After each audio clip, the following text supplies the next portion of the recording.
Happy Monday, Rock Hill. Pastor Kyle here in fitting attire for the day. The Vikings beat the Packers, win the NFC North. But actually, the most important thing that happened yesterday was we gathered together and we looked at God's Word. So I got a little sermon recap for you. We were in Romans 10, 5-13.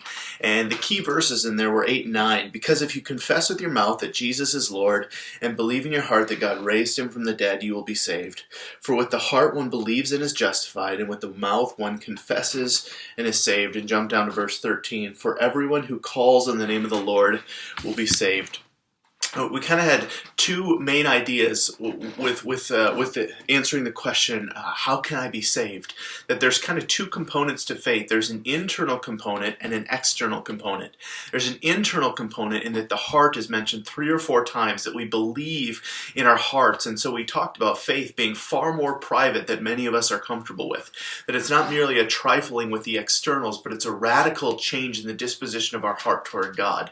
That we believe in him in the core of our being, and we love him, and that God sees and knows all, and we can't fake God out. But then there's also the external component to our faith, that we are to confess with our mouth. We are to come out of the closet, as it were, and publicly own Jesus. And sometimes that's incredibly costly. And yet Jesus said in Mark 8 that if you are ashamed of him, then he will be ashamed of you when he comes with his holy angels at the final judgment.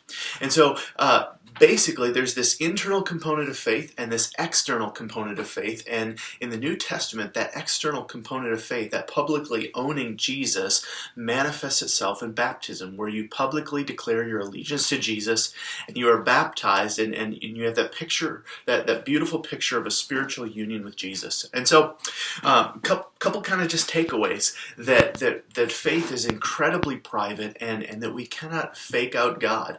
So he must be the consuming desire and passion of our heart, and that we need to be a church that asks those questions about the condition of your heart. Second, that he also must be publicly professed and confessed and owned. And so if you have not been baptized, then you should respond in obedience to Jesus Christ and be baptized. If you'd like, I would love to talk with you. You can call the church office or send me an email, kyle@rockhillcc.org. And then finally, that the gospel content of Romans 1-10 needs to actually be applied through faith in Jesus, that we actually need to receive him. And so we need to take that step of faith, but then also when we are sharing the gospel with people, we also need to be aware and make sure that we are inviting people to actually respond to Jesus. So, yesterday, how can I be saved? I believe in my heart and I confess with my mouth both the internal and the external realities of faith. Would love to talk with any of you guys about baptism. Hope you are having a great new year and have a great week.